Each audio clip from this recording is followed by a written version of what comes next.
Halo Sobat Sehat Fatmawati, kembali lagi bersama saya Nia di podcast Rumah Sakit Fatmawati. Sesi kali ini kita akan membahas tentang rekonstruksi payudara alami pasca operasi kanker payudara bersama narasumber cantik kita Dr. Sarah Esther Triatmoko, spesialis bedah plastik, rekonstruksi dan estetik konsultan. Kita akan membahas tentang rekonstruksi payudara khusus pada penderita kanker payudara yang tentunya akan menambah percaya diri bagi para survivor kanker payudara. Tetap di sini, tentunya hanya di podcast RSUP Fatmawati, Talk the Talk.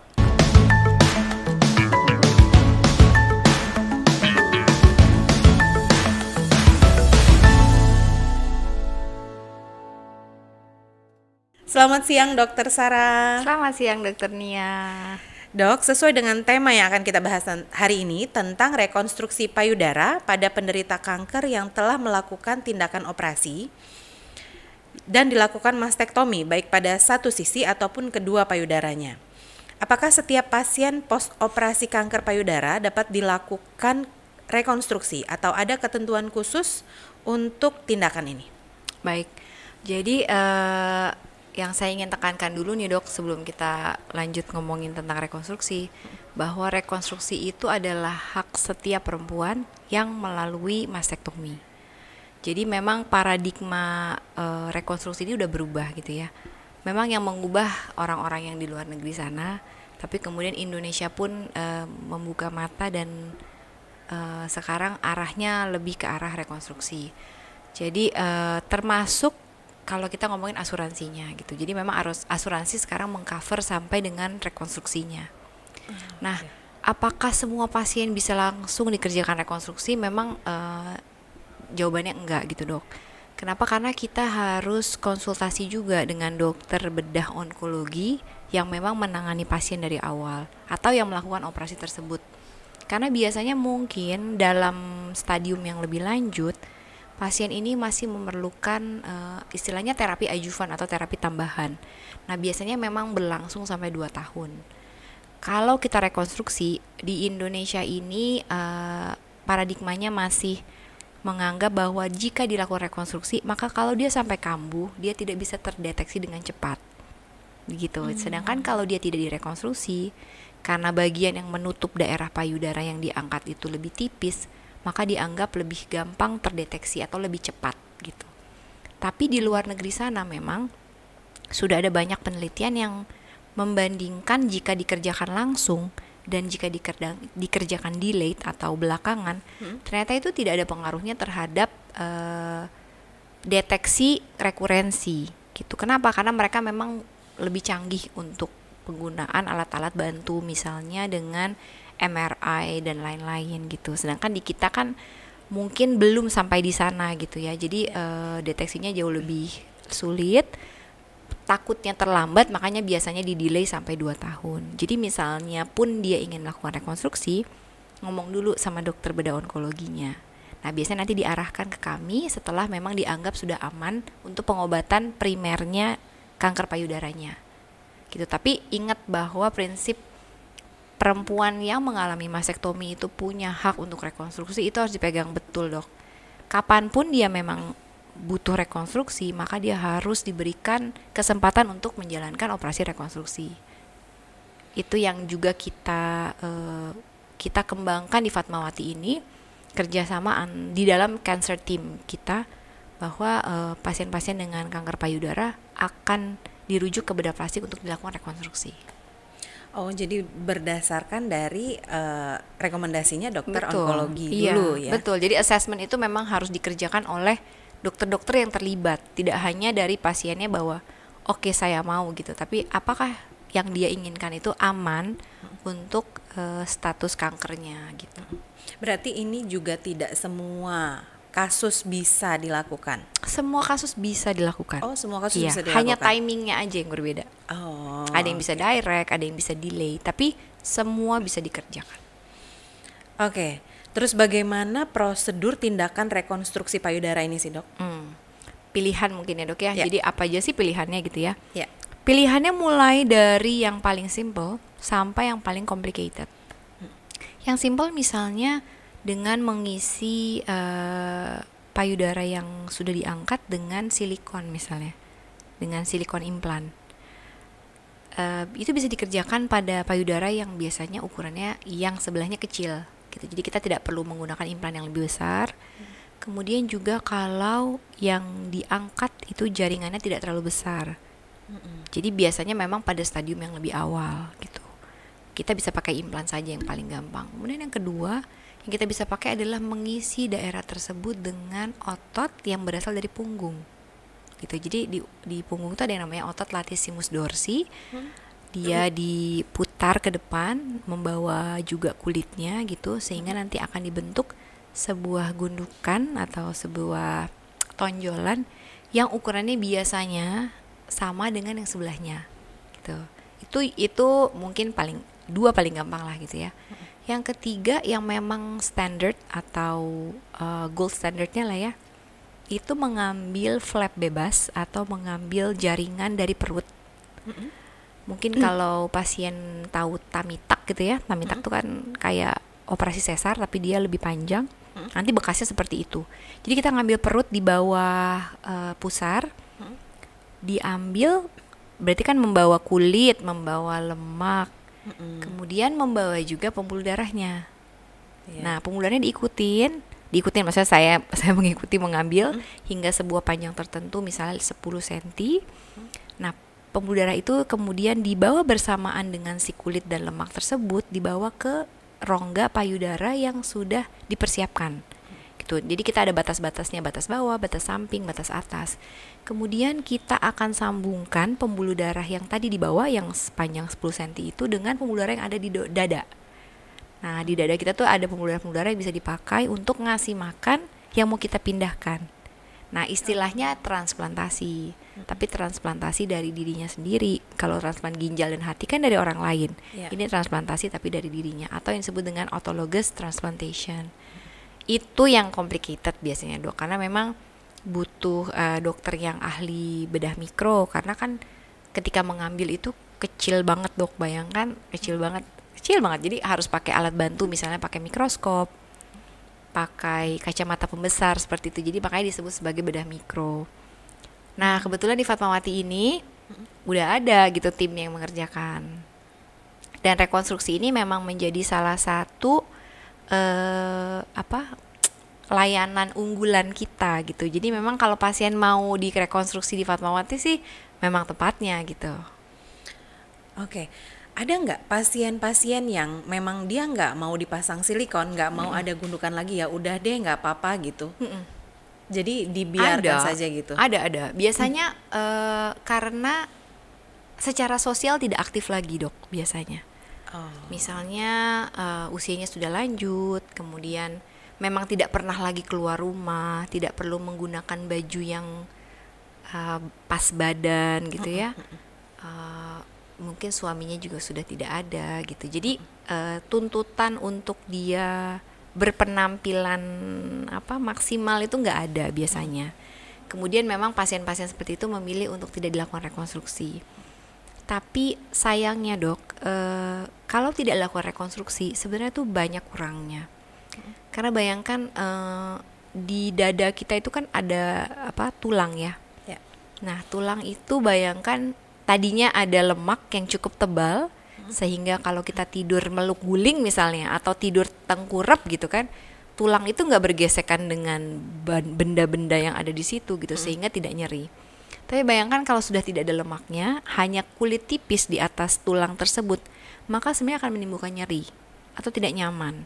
Gitu. Walaupun secara sosial tidak lagi dituntut untuk berpenampilan maksimal gitu, tapi kan tetap aja nyeri itu sesuatu yang ingin dihindari. Jadi misalnya pun tidak mau, kita tetap tawarkan rekonstruksi kok, tapi dengan cara yang lebih mudah. Misalnya dengan yang tadi saya bilang otot punggung aja, atau dengan silikon aja, karena itu mengurangi juga gesekan-gesekan pada tulang. Jadi jauh lebih nyaman. Cari bra juga lebih gampang, karena kan sudah ada isinya.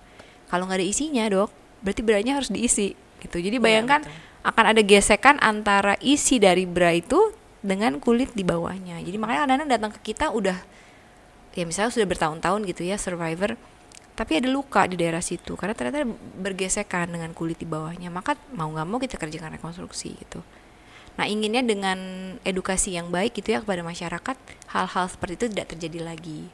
Bahwa rekonstruksi itu nggak perlu berlibat, ada kok gitu pilihan-pilihan yang lebih sederhana untuk orang-orang yang memang tidak menuntut penampilan yang segitunya gitu.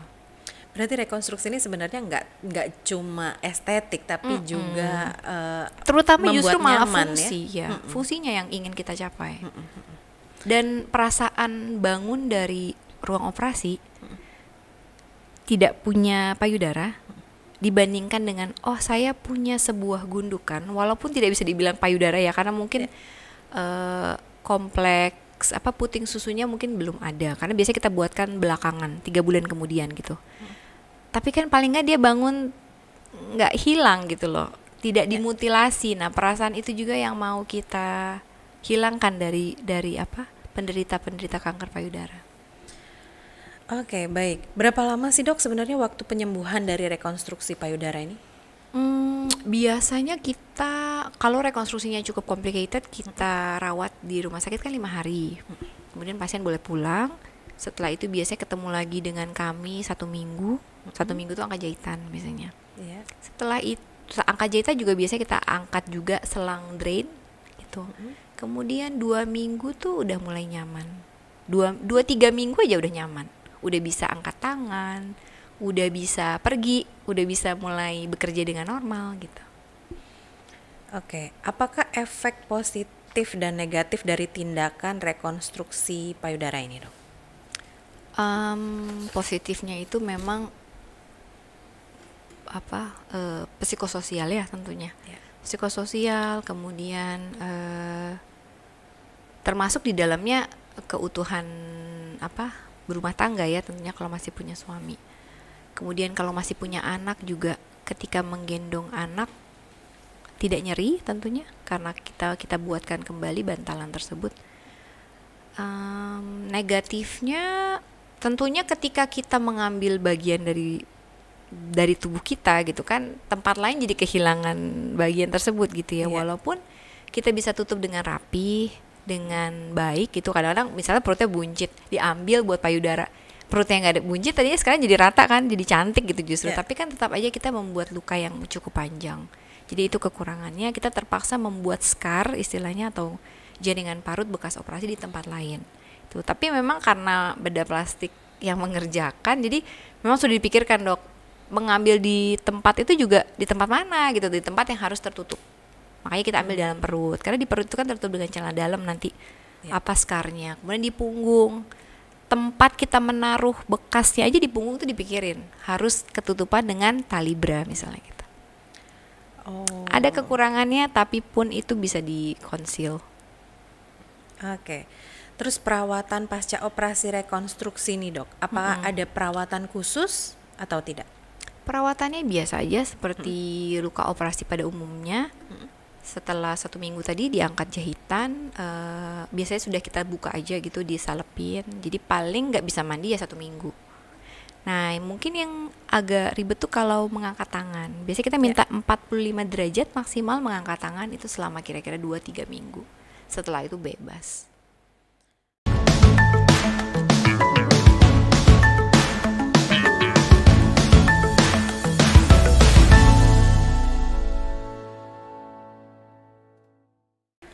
Apakah bisa tetap melanjutkan program kemoterapi pasca operasi rekonstruksi ini dok? Atau ada batasan tertentu? Oke. Jadi prinsip kedua tuh dok, rekonstruksi tidak boleh menghalangi pengobatan kankernya gitu. Jadi kita ini bukan yang utama justru pengobatan untuk kankernya. Jadi kita tidak boleh mendelay. Nah, kalau memang ada rencana untuk melakukan adjuvan, misalnya kemoterapi atau radiasi gitu, yang paling baik adalah mengambil transplantasi dari jaringan kita sendiri, baik dari otot punggung misalnya atau dari perut.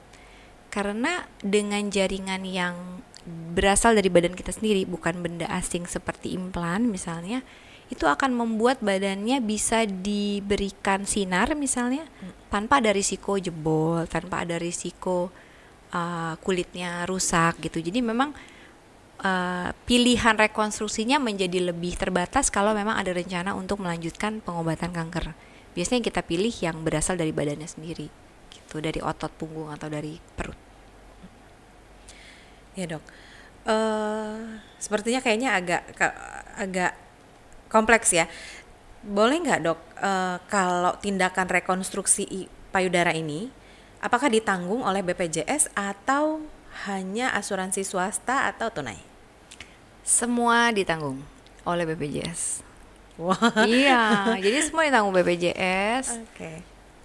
Untungnya di Indonesia ini BPJS nggak pernah menghalang-halangi kita untuk melakukan rekonstruksi, karena secara jangka panjang pasien yang pain free, pasien yang lebih pede, yang lebih baik fungsi sosialnya pasti akan lebih produktif dok, bekerja dengan lebih baik, berfokus dengan lebih baik gitu kan. Ya. Akan mengurangi sakit-sakit bawaan berikutnya gitu loh menurut saya. Jadi memang pantas didukung.